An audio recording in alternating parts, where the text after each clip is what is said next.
and now we're going to take 3 months off over the summer. And so what they do is they stop the payments and stop the lessons. So our conversation is we're tagging on 3 months to the program. You keep making the payments. Here, the payments are done, and you still have lessons to come. And in reality, I'd rather have you renewed to leadership. So, in the context of getting to second-degree black belt, hell, you can be gone, 4 summers, and it's not going to make any difference really. And we're just going to make sure you get the lessons. And they'll say, well, I don't really want to pay for July. Well, Ms. Jones, you're not paying for July. You're paying for 100 lessons, 12 months, 400 lessons, first-degree black belt.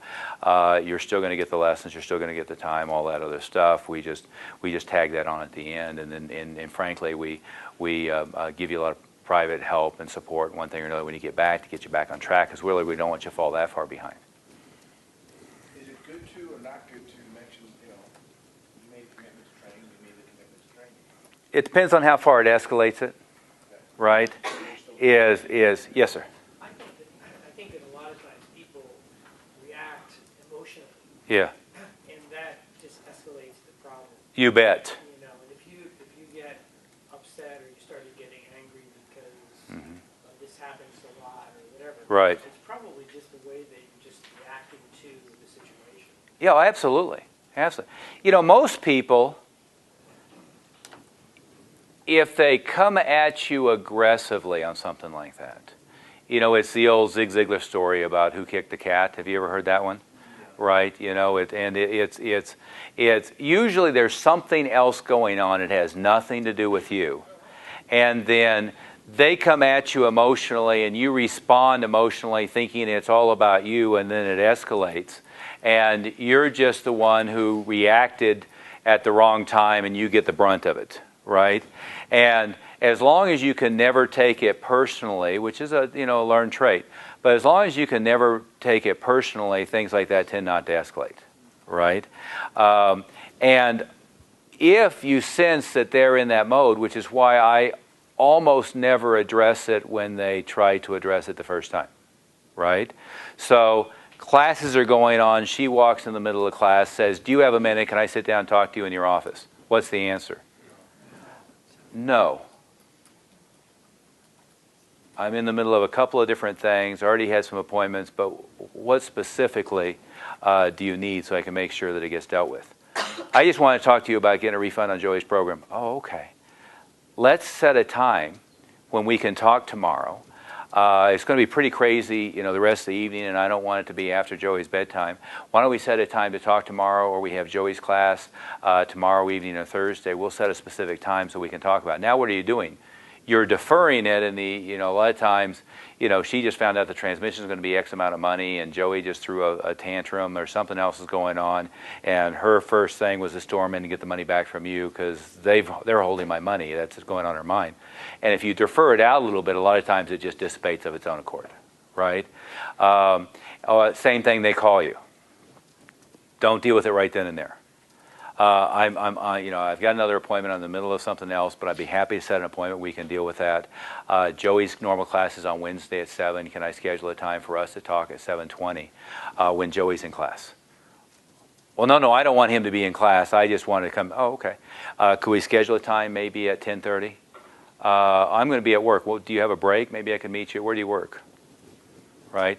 And so now you dissipate it, you take some of the heat off, you schedule a specific appointment, and even then, sometimes they're now in a logical conversation, not an emotional conversation with you. And they're giving the logical reasons why you should do that, which, in the context of the agreement they had, what you said to them in the past, what they said to you in the past, I mean, it's incongruent with what the agreement was you had already. Does that make sense? And that's a really, really good point, right? You just gotta, you gotta let it roll off your back and not take it personally, right? Anything, I mean, that was kind of off topic, but anything else on that? Toby, what must we get done? We're on reputation PR. We haven't talked as much as we should about Yelp and some of those things to do it. It's a fairly short topic given how in-depth we've done on this. What was the other thing that we've got to hit on the agenda before we're done? We've hit that pretty heavy. Okay, so we're good. The other thing was initial curriculum and sales conversation, especially staff-oriented, right? Am I correct? Okay. So let's continue with PR, online reputation. You're not being held hostage, but let's talk about online reputation management. This is now super important, okay? But almost all problems that escalate, there have been extensive studies with this. You can imagine now, not martial arts, but there have been extensive studies with this. Doctors who get sued for malpractice, okay? The guy from Harvard with his MD, 3 PhDs, he's the world-renowned expert, he's been published in every major medical journal, and he's an asshole, is the guy who gets sued. The old doc in small-town Arkansas that everybody likes, who hasn't taken a continuing education course in 22 years and misdiagnoses half of everything he sees, including the common cold and a blister on your big toe, never gets sued. Okay? It's all about bedside manner. If people really like you and you interact with them honestly and ethically and sincerely, stuff doesn't escalate. Okay? Now, if you were in a sales process and they felt you were pushing them too hard, talked them into something. By the way, you can't talk anybody into anything, right? But if you did it inelegantly, or you dissembled or exaggerated, or if they have a problem and you kind of blew them off, or if you're a little full of yourself and have an ego, or if you try to shut them down from talking about the subject because you know better, without ever hearing out what their problem is, because a lot of times what their problem is and what we're hearing are two completely different things. Because we think we've heard it before, but the rest of the sentence was something different, right? I've caught myself doing that a few times, right? It's like I know where this goes, and I have to take a deep breath and shut up, and now all of a sudden I'm finding about the problem is the 7-year-old was molested by the dad, and it's just kind of coming up to the surface, and all of a sudden I was going to respond about what we can do to deal with this, and I didn't know that was the deal, right? Because I've heard moms say that sentence before many times, and all of a sudden I'm trying to react rather than listen, right? And so all of these problems that escalate, not all. The mom who's schizophrenic who's not on her meds confuses you with the guy down the street. But most of these problems that escalate up to and including I want a refund are because of poor bedside manner. They're not because of the competency, lack of competency, your resume, your skill set, etc.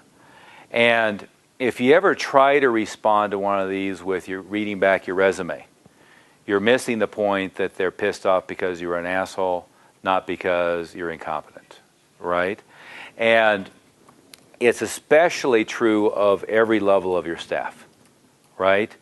Is in a multi-school environment, here's what you have happened, is if you hire all the staff right, they're always mad at you as the figurehead because they've never met you and they're trying to get this thing to happen, but everybody they know in the organization they like and respect and have great feelings for, and they're mad at you as the figurehead because they don't know you, so you must be the asshole.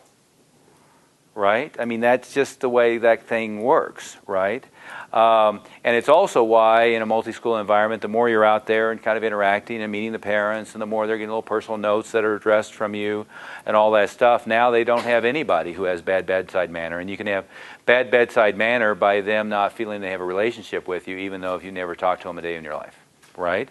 So you've got, is that a fair way to say that? And so you've got to be constantly aware of that in all aspects. And then on the online thing, if I'm, let's take Yelp, if I'm a restaurant is people go look at Yelp, choose where to eat.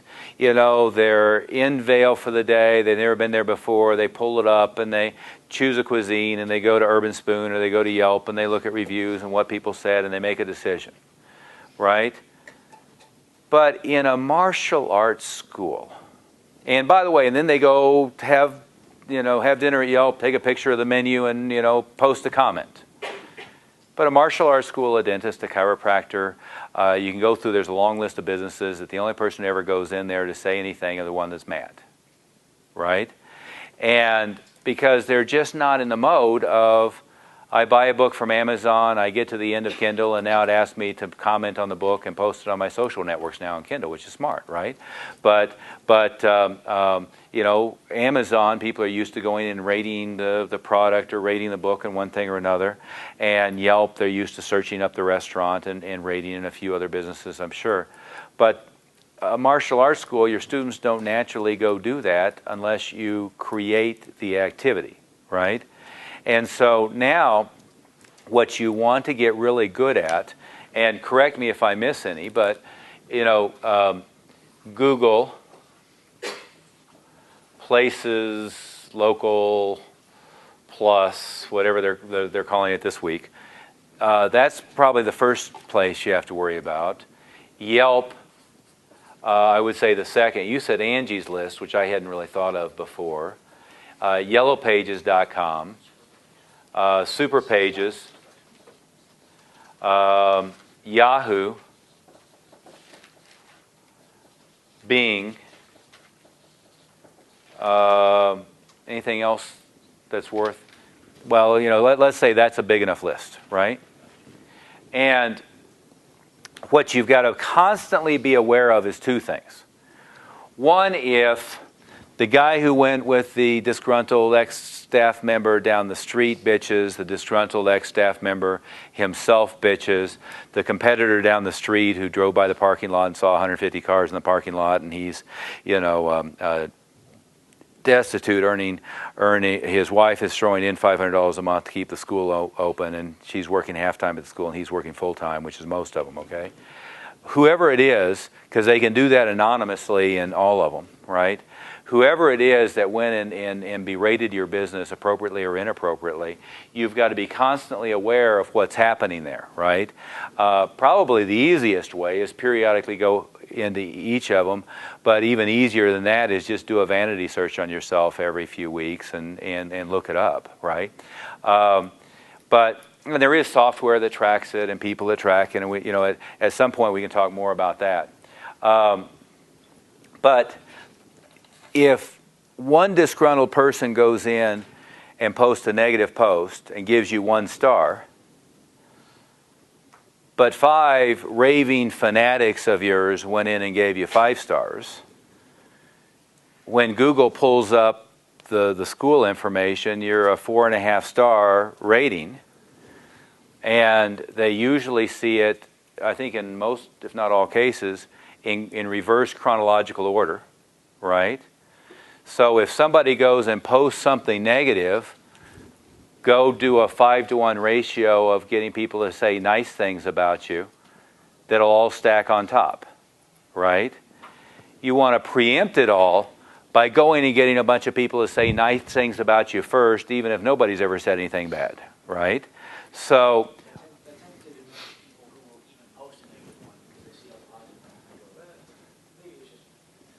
yeah. Yeah. Yes, sir. Just if I add something real quick, it's always, the way I tend to look at it, it's almost like a compliment sometimes because it's always a good way to know that you're doing something right. Mm-hmm. Is if you get somebody that's going to troll, and that aspect, the troll's going to troll. Yeah. And that's what they're going to do. And it's really, essentially, it's a good way to just kind of weigh things against, and the more things you're doing right, the more things going to happen. Oh, absolutely. Absolutely. And listen to exactly what he said. I might say it slightly differently, but the more things you're doing right, the more of those types of things are going to happen. The more volume you're doing, the higher profile you are, the more successful you're perceived to be, then the more competitors are going to be resentful. disgruntled former staff are going to be pissed off, and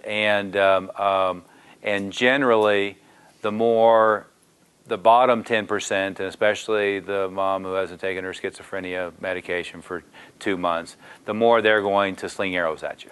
Okay? Yes.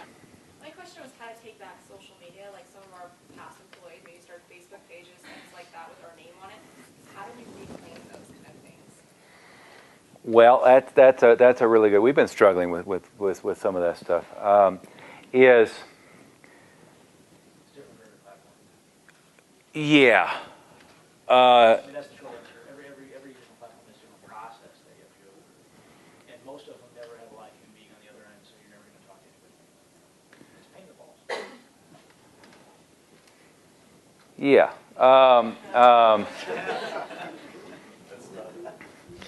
Google, Yahoo are both doing the same thing nowadays, and a fair number of them are doing the verify you're the school owner.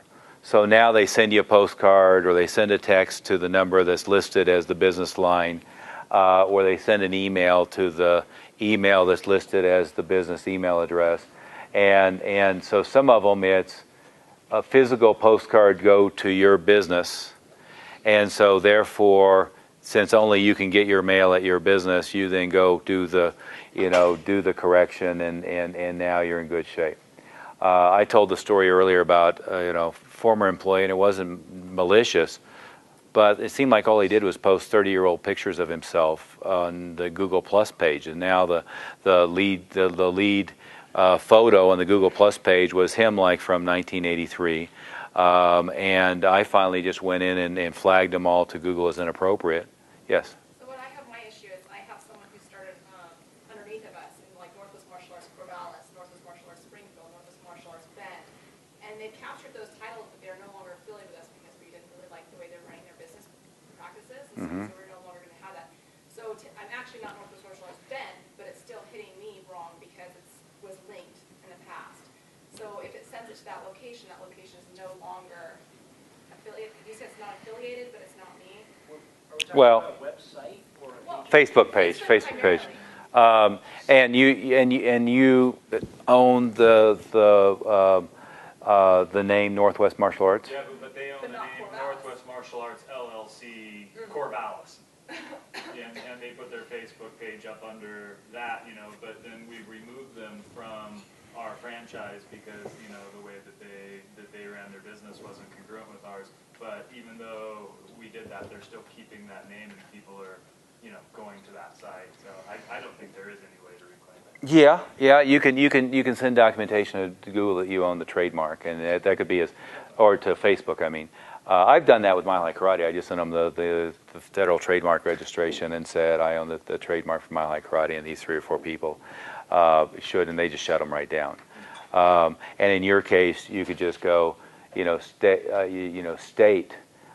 You could do a fictitious trade registration and register Northwest Martial Arts, and then you can send that documentation to Facebook, and they'll probably shut it down, right? What Toby said, though, is right. In all these big companies, did you guys see the movie Intern?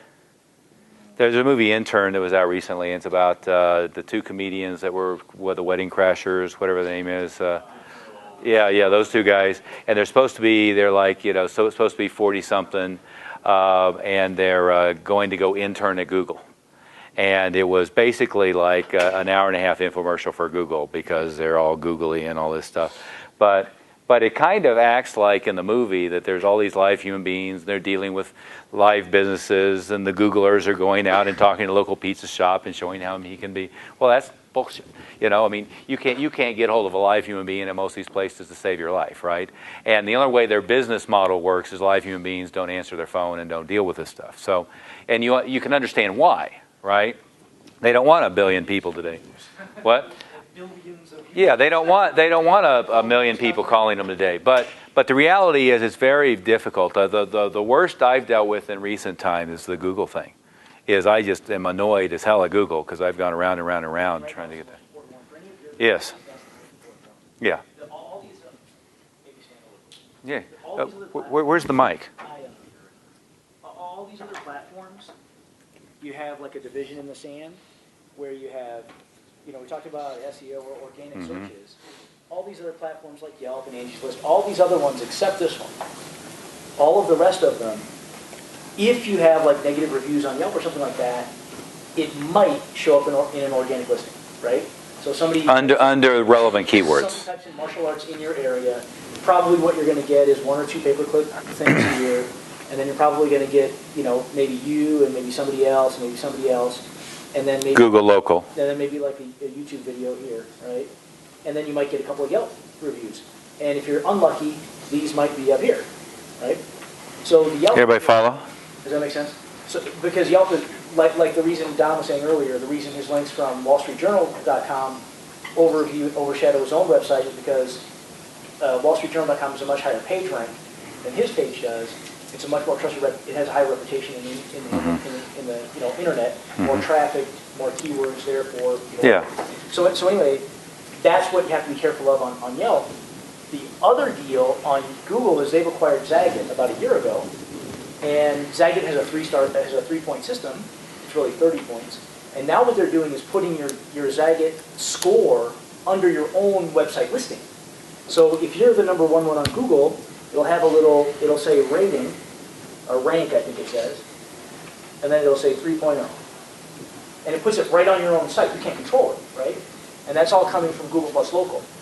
So that's the most important one because no matter what they search, that's going to come up, right? These other ones are kind of like, if there's a bad one, and you're unlucky, and you're not optimized very well, and they get on the platform, it might overshadow your listing. Does that make sense? Everybody follow me? Well, and I'll add to that is, if you're doing a really good job of community marketing, referral-based marketing, et cetera, et cetera, et cetera, what happens nowadays, I mean, it used to be it was the Better Business Bureau, right? And somebody complains to the Better Business Bureau, and then I keep a file, and somebody else wants to call in the Better Business Bureau and get a rating, and and really the deal was then it was protection racket anyway, right? So if you're a member, they said good things about you, and if you responded, they said decent things about you. If you didn't respond, they blacklisted you, right? But hardly anybody ever called the Better Business Bureau for karate lessons. If I'm going to go get a new roofer in a reputation challenge industry to begin with, or something like that, I would call and check you out because it's like a big investment and most of them are crooks and right? So it would be that type of thing. But nowadays, I go out to the local elementary school and I make an appointment. I'm at the theater. I make an appointment. I have your kid in for Billy, Sue, and Joe's birthday party, and he really liked it. A lot of them just go type in your name and see what comes up and do a little bit of research.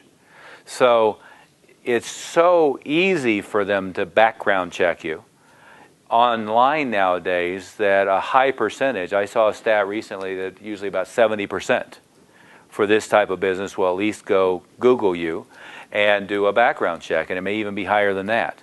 And especially in the age of smartphones, I've done it where I'm standing out in front of the business deciding whether to walk in or not, and I'll Google them and see what comes up and then decide whether I'm going to walk in the door ahead of time, right? So that's how easy it is. And so given it's that easy, if I go type into Google Northwest Martial Arts, sadly or luckily, if there's a bunch of comments in yellowpages.com and a bunch of Angie's List, do they index that, or do you have to be behind them? Okay. Yellowpages.com, Yelp. These will all show up when they Google your name if and only if there are in yellowpages.com or Yelp, there are comments, plus or minus, right? So it can be Yelp, and there's one person who said something bad and gave you 1 star. All of a sudden, they Google your name, and Yelp's right here. And Yelp's right here with 1 star with somebody talking about whatever you are, right? And depending upon how inflammatory you are, sometimes you can get them to take it away. So it's obviously the schizophrenic and they're ranting. Yelp. Yeah, occasionally. Under one circumstance and one circumstance only, which is if you can prove to Yelp that they've said something that's factually inaccurate. Yeah. Anyone, Yelp, Google, all of them, including Pissed Off Consumer, Pissed Off Customer, Crisis Center, all those sites. Most of them are scams, but they all hide behind the First Amendment pretty thoroughly. If somebody's expressing their opinion, they ain't taking it down. But if they said something that's factually inaccurate, and you can prove it, you can get them removed. In most of the cases, they don't even remove it, they redact the inaccurate part. Yeah, or they flag it as perhaps suspect or something, right? Again, what you've got to assume right now in the age of the internet, and my guess is this has to change to some extent. You know, the credible media sites are going to know that 10% of the population is insane, so therefore there's a lot of the stuff that they attract that just isn't there, right? But right now it's super hard to get rid of it, right? And you can go flag it as inappropriate, you can go complain, but it almost has to be. And don't miss that. That is kind of the black hat way of dealing with it. Is you have people from different IP addresses flag it as inappropriate. Yeah. Yeah, or the ones that say, "Is this helpful?" You get a whole bunch of different people say, "No, this is not helpful." Or, yes, ma'am. I think that in order to counteract any of this stuff from happening to us, so that we're only victimized by the 1% of the Right. Crazy mom who forgot to take her meds, is that in the day-to-day operations of your school, we have to kind of abandon the old way of doing it, where since they locked out of the mat taught class and walked back into the office. Oh yeah, it doesn't work. Or this figure, that was totally unapproachable. We have to be approachable. We have to be open, so that if our students do have an issue and they are mad about something, they're going to come talk to us about it, not go home, get on their laptop or on their iPad and write inflammatory statements. Sure, We have sure. to spend time in the lobby, getting to know our parents and being approachable to both our parents and our students, so that we create an open relationship. So when they're mad, they talk instead of typing. Yeah, and without a doubt, you're 100% right, and there's no control over the competitor down the street who wants to slam you, pretending he was a customer and saying all kinds of bad things, and the guy who wants to compete down the street saying all kinds of bad things. And I mean, you can create more than one category of person who's going to have a reason to go after you personally or professionally for no other reason, right? If you go to bullshito.com, there's a whole thread where they're like attacking me, and then they're attacking Steve LaValle, and then they're attacking I don't know who else. But it's just a bunch of MMA whack job wannabes who anybody who's doing like character development for kids are automatically McDojos. And what comes up? One of the things that comes up if you Google Mile High Karate is Stephen Oliver's $1 Million McDojo, right? And well, sure. Well, and even that, if you go into it, you've got these whack job MMA guys slamming the deal, and I went and engaged them. So there's all these pages. We've had, Mandy, you've probably had a few. I've had people who came in and say, well, I was searching martial arts, came across that thing, and read what you said, and thought that we should come here, right? I had a couple, but most of them were like, those guys sounded like idiots. Oh yeah. Dead serious, but they're like, huh. Yeah. Did you arrange that? Yeah, and I normally wouldn't have engaged at all. I was just in the mood, right? But you know what I mean? But You can't win. yeah, Don't ever think you're going to engage any of those guys on any of that stuff, including Yelp or any of that stuff. Don't ever think you're going to turn them around behind your keyboard. no. You're not going to turn them around. They're just going to escalate. You're going to parse every sentence Yeah. you said. Yeah. Well, what I was doing in this case is I was posting ads and testimonials and links and all kinds of stuff that was useful, knowing it was just going to irritate them even more, but I didn't care, right? But yeah, and one of our franchisees did this on Yelp, is he went in and tried to say, this is the mom who's not on her medication and her kid was this and her kid was this. Never do that. Never do that. You can go in and respond, but the response is, I'm so disappointed that this person had a misunderstanding or a bad experience. Here's the phone number. If you'll please just give us a call, we'll schedule an appointment to resolve all the issues, because this is news to me, but we'll solve it. And now, by the way, Amazon lets companies do that. So I've seen several where anybody who posts a bad list and they say, oh, we're so sorry, if you'll call us, we'll send you a replacement overnight. Or they'll give them technical instructions or something like that.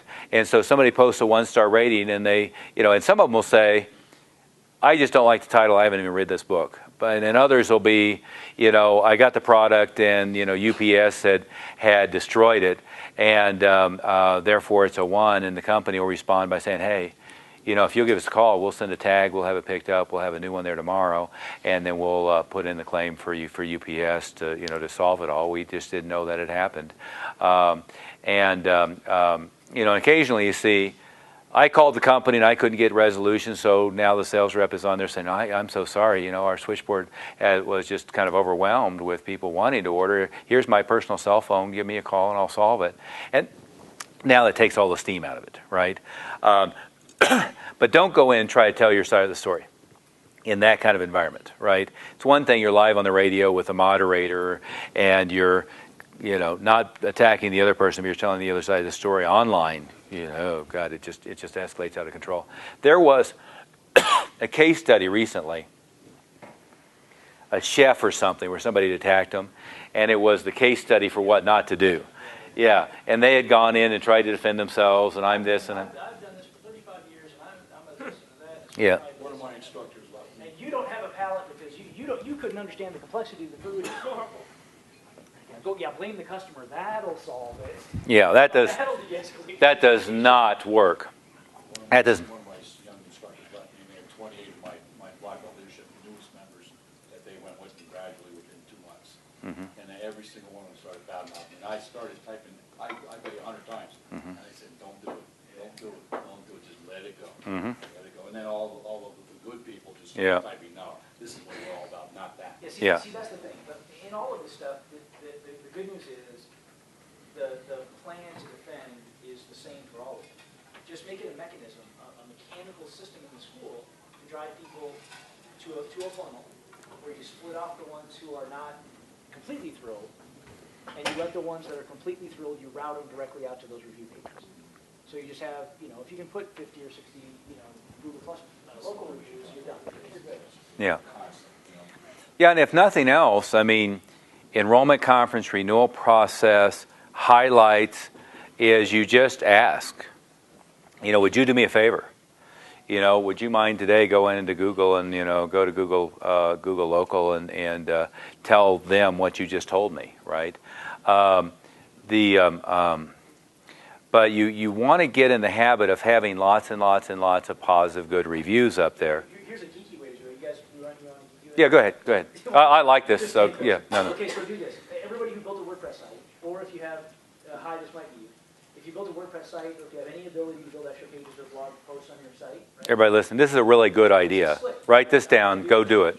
Yeah, this is a big deal. This is, the $1 million company who built all this stuff. And we're doing this for us, so. So just Yeah. create a page. I'm going to rely on my art skill.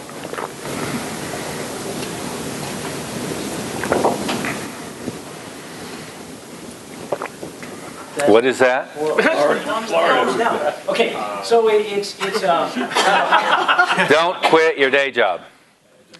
We know comedian and artist is not in his future. So whatever, something like your experience, and then it's like, I had a great experience or a poor experience. And then if they click the poor experience button, you drive them to a web form that they fill out that just emails you. If they had a great experience, you link them directly out to Google+, where they can leave you a review. Yeah. Or if you've got enough of them, you then go to Yelp, or you go to, Or whatever, you could just land them on another page where they have 3 buttons where they can pick which one to leave a review. I can show you guys all the video if you want to see this, but a little video plays here and it says, okay, great, I'm so happy you had a great experience. If you look below this video, you'll see 3 buttons. The first one's for Google Plus Local, the second one's for Yelp, and the third one's for Angie's List. If you wouldn't mind taking a minute and just click one of those buttons and leave us a quick review of your experience, and I bribe them, but you don't have to bribe them. And then they just click the button and it links directly over to your profile. On this page, it lands them on a video that says, God, I'm really sorry that you had a bad experience. I'd really love the chance to make it up to you. If you look below this video, you'll see a form. If you can fill that out for me and let me know what went wrong, I'll make sure that we review that with our managers and address it, and make sure that we make, we take actions to make sure that this never happens in the future.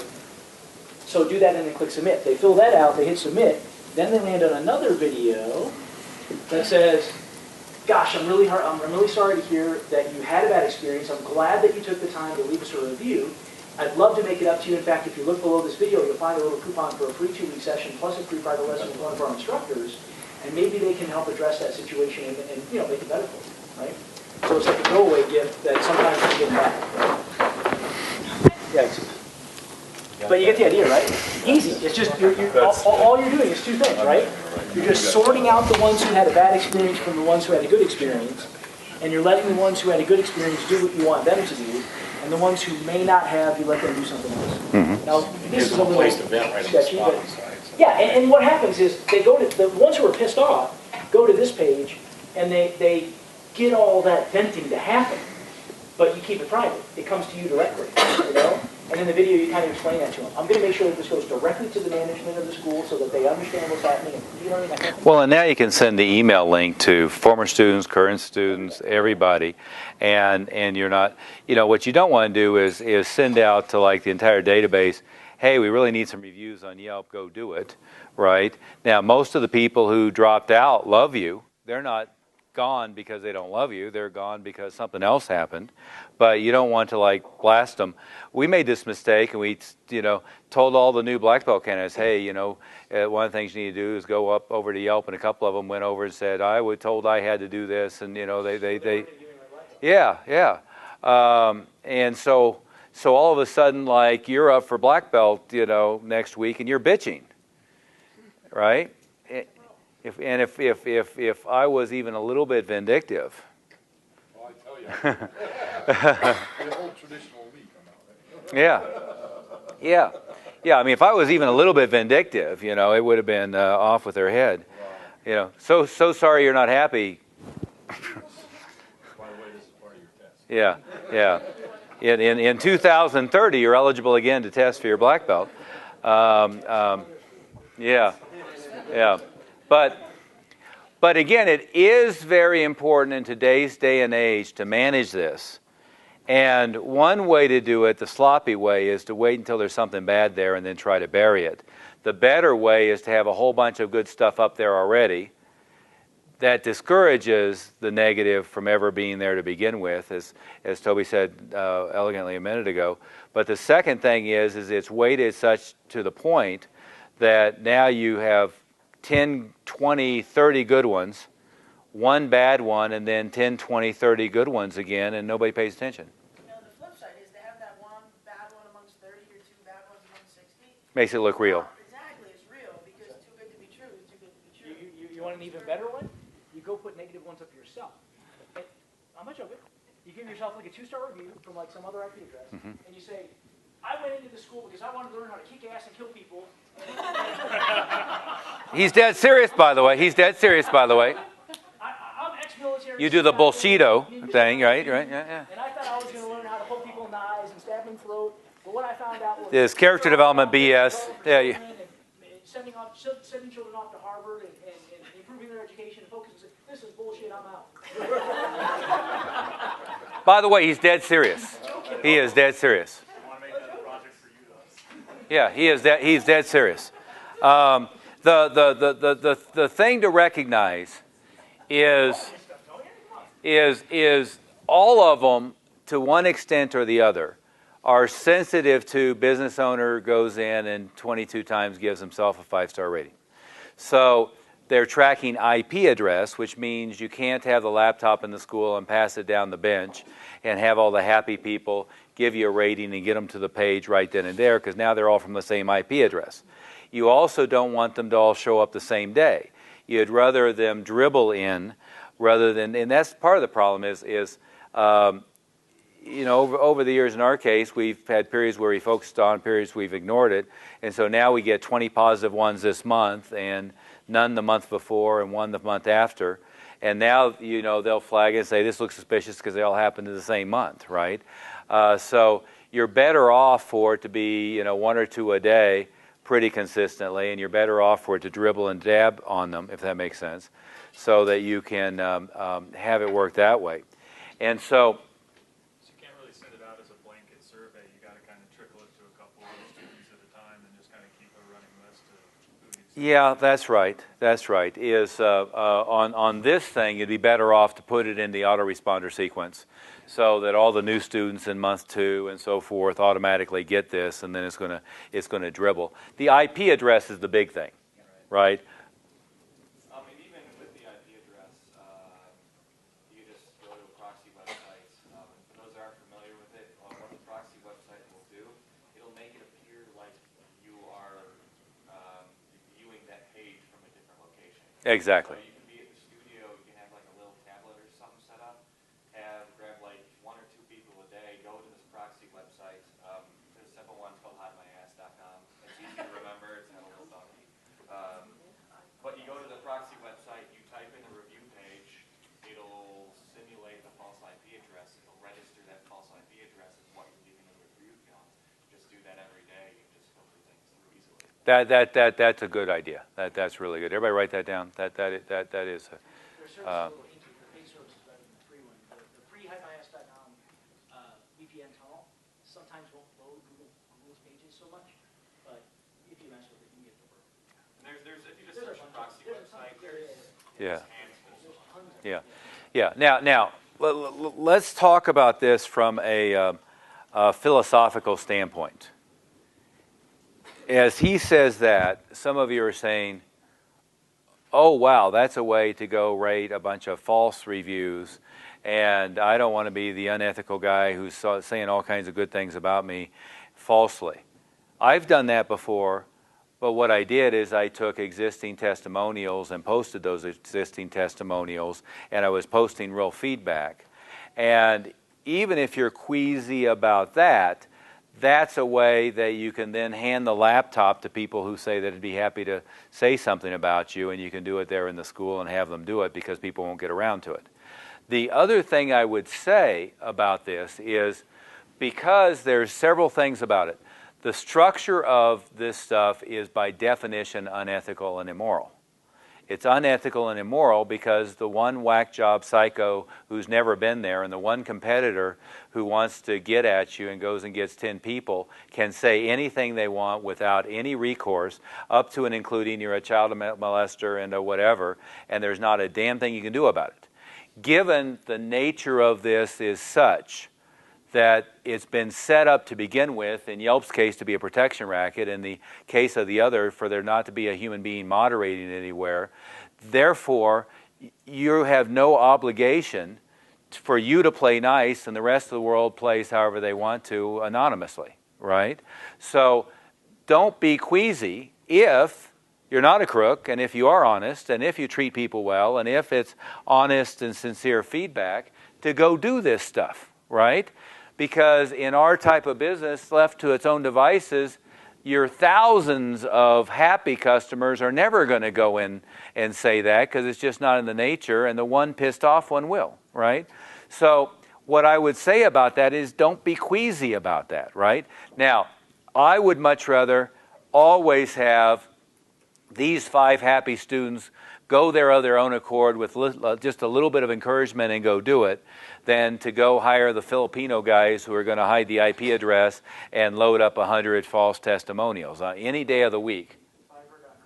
Fiverr.com. Well, that's what Amazon, what's Amazon's deal? The guys who do it on Amazon.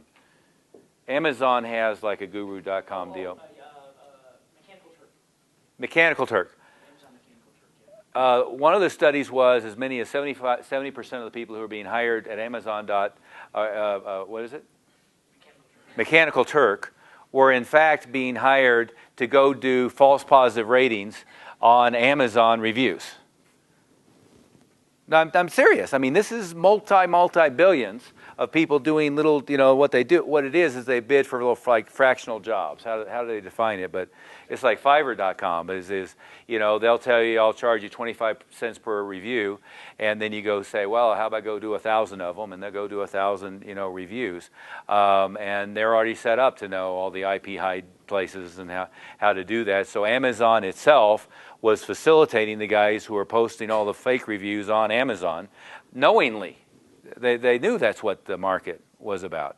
They didn't care, right? Because the more positive reviews there are for Amazon products, the more Amazon products they sell, and it's okay with them because it gives the appearance of lots of people are interacting and giving that feedback. You're here tomorrow, right?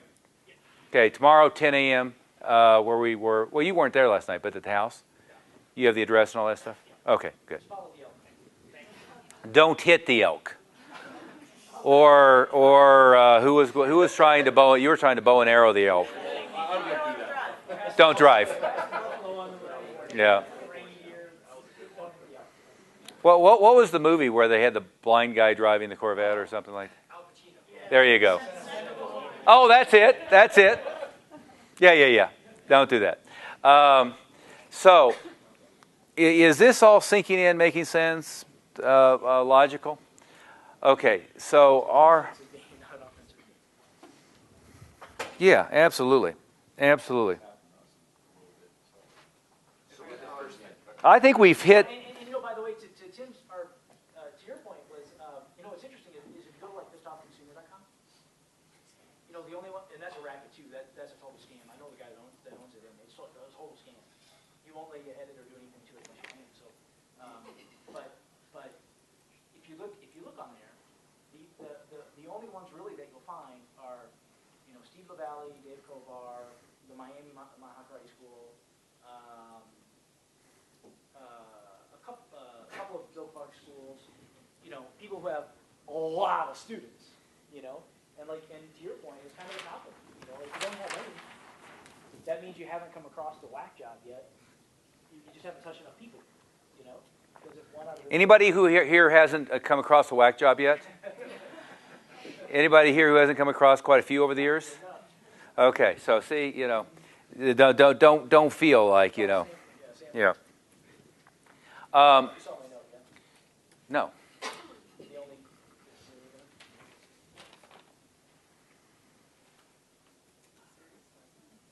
What? What? Yeah.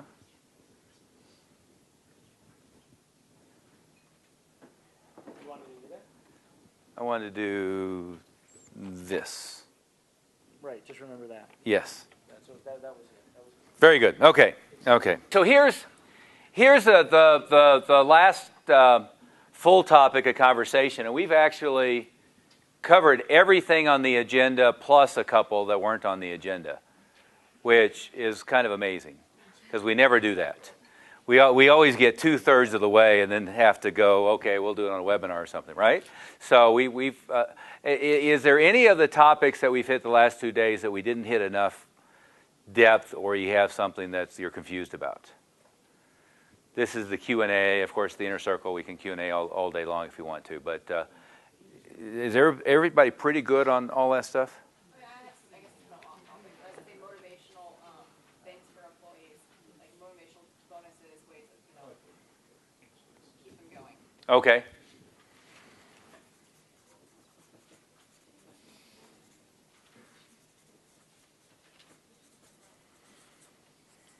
Okay, good topic. Anything else like that that's still kind of an open question? Because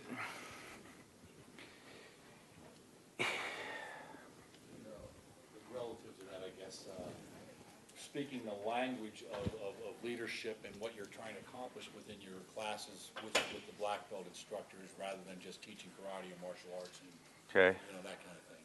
Really trying to get the entire message across. Okay. You know what I'm Yeah.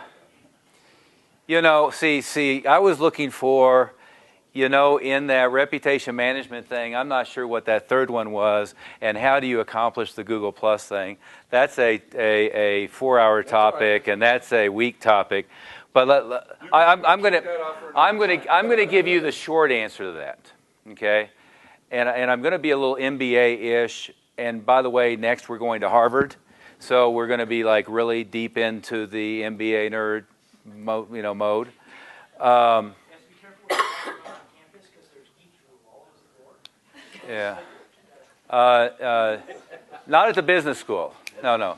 You're thinking MIT. You're thinking MIT. I do know that the streetlights in Boston go red, yellow, red, green. Yes.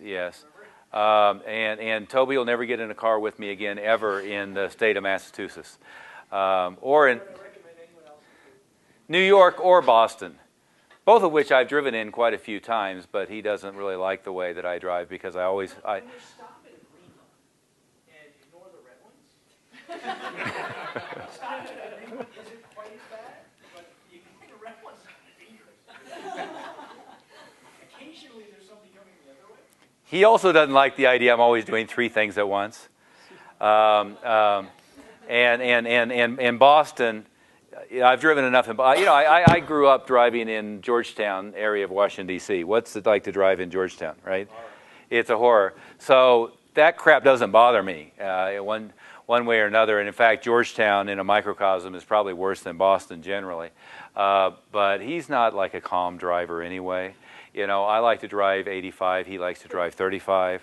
And his Lexus has never been above about a 3,000 red line. And we went to the racetrack, and my comment after we got our lap times was, shit, I've driven faster than that, uphill around the curve with an iced tea in my left hand, cell phone in the right hand, driving my knee in my Porsche, than that lap time. So that gives you a little bit of an idea of comparative personalities. But to answer this question, to answer this question, you have to start with premise number 1, which is everybody's natural tendency is to default to reward and punishment when it comes to students and employees. And from a standpoint of the true impact of somebody's behavior, it's number 7 or 8 on the list. It's not number 1. So we all have a tendency to think that if I give that guy $17 an hour or whatever versus $12 an hour, he's going to be 50% more motivated. And in some context, it actually works the opposite way, okay? But in almost all cases, my rule of thumb has always been, I want everybody to get plus or minus 20% of what their comparable opportunities are anywhere else in the workforce. And if I can't get them to plus or minus, and I prefer it to be plus, 20% more to what they could in their comparable anywhere else, I have a problem with whether they've been trained well, the structure is right, or it's the right person, okay? But then beyond that point is all the studies show there's a whole list of things that have more to do with somebody's motivation on a day-in, day-out basis, moment by moment basis that have nothing to do with money, right? Is if I can't make the rent, pay the bills, and so forth, money is a serious demotivator. But once I'm at a level that I'm comfortable and I'm living up to the lifestyle that I expected for myself, money has to jump in big increments to be a motivator, okay? Now, with almost all martial arts schools that I deal with, I find they deal with money backwards with their staff. And what you want is, I use the word head count. Usually you have too many human beings getting paid. So you have too many people getting paid, in other words, too much head count. And you have the superstar who's being massively underpaid relative to their level of contribution, okay? In other words, if you're not pretty radically discriminatory from a standpoint of the superstar full-timer is knocking it out of the park financially relative to their expectations, and the guys who are coming in teaching 2 classes a night are probably shouldn't be on payroll to begin with, but if they are on payroll, they shouldn't be getting much. Then you have an imbalance. Does that make sense? Okay. So almost all martial arts schools should focus on 1 or 2 superstars and giving them the bulk of the money, and weed out having a whole bunch of part-timers and so forth. But you were saying exactly the way I would have said it earlier, which is, a school with 250 active students grossing 50, 60,000 a month, it's 2 full-timers and maybe a part-timer, and that's plenty of staff, and there's profit there, and they can all make a lot of money, right?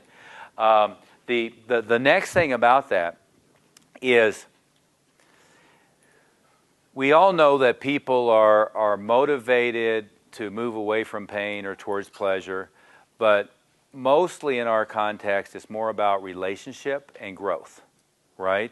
It's about, am I, in other words, the individual staff member, am I growing every day in every way, to use a silly phrase. So am I growing? Am I constantly learning new stuff? Am I constantly expanding my horizons? Am I constantly being given more responsibility? Am I constantly being able to be at the leading edge? Which, as an employer, regardless of whether it's a single school environment or a multi-school environment, means you've constantly got to be giving people things to do that they're incompetent at, but it's not so far of a reach that they can't go make a stab at it and gradually get better and better and better, right? Because if you only give them things to do that they're really good at, they're never growing and they're never expanding and they're never uncomfortable. Does that make sense? The second thing is your day-to-day motivation is about the relationships that are happening in my environment among the working environment, which means you can have 10 superstars and 1 asshole, and the 1 asshole kills the deal, right?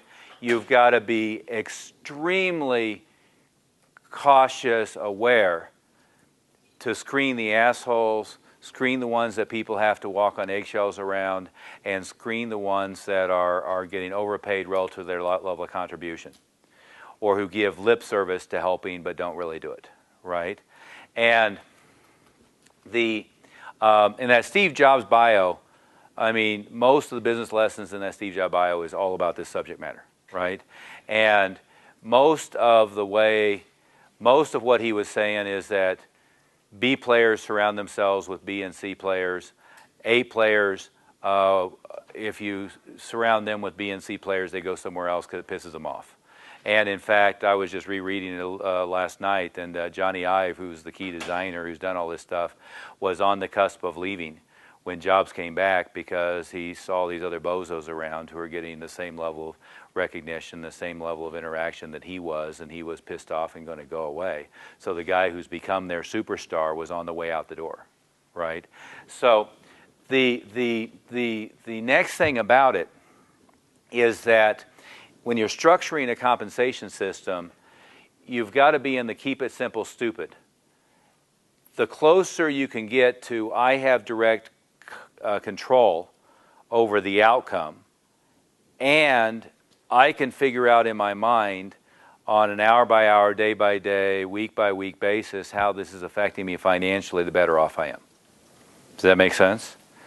So, if I have a choice between paying a program director 10% of the gross of the school, as contrasted with you get $20 per enrollment, $5 per intro, $50 per renewal, a bonus if they paid in full, and if the retention hits a certain level, you get X amount, I'll go for 10% of the gross, right? And then I'll teach them all the other numbers so that they know the key drivers to get to that, because I don't want to make it complicated. Does that make sense? Okay. I'm trying to do the short answer, which is difficult. What was? Oh, okay. Okay. Is this making sense so far? Okay. But the key thing for everybody here is you're much better off in most cases with fewer people but more superstars, and you're much better off to overpay the superstars, and the donkeys is you're better off to underpay them until they quit or just get rid of them altogether. Okay. And sometimes that's hard to do because you grew them and you raised them and they've been around for 20 years and you feel bad. But anytime I've stressed over helping somebody move forward to a new career path that was more to their that fit their skills, anytime I have stressed over that, as soon as I moved them onto the new career path, they found something where they're getting better paid, were happier, and had a better lifestyle. And frankly, in most cases, they came back and they were a student, and they were happy that I pushed them into a career that was better for them, right? But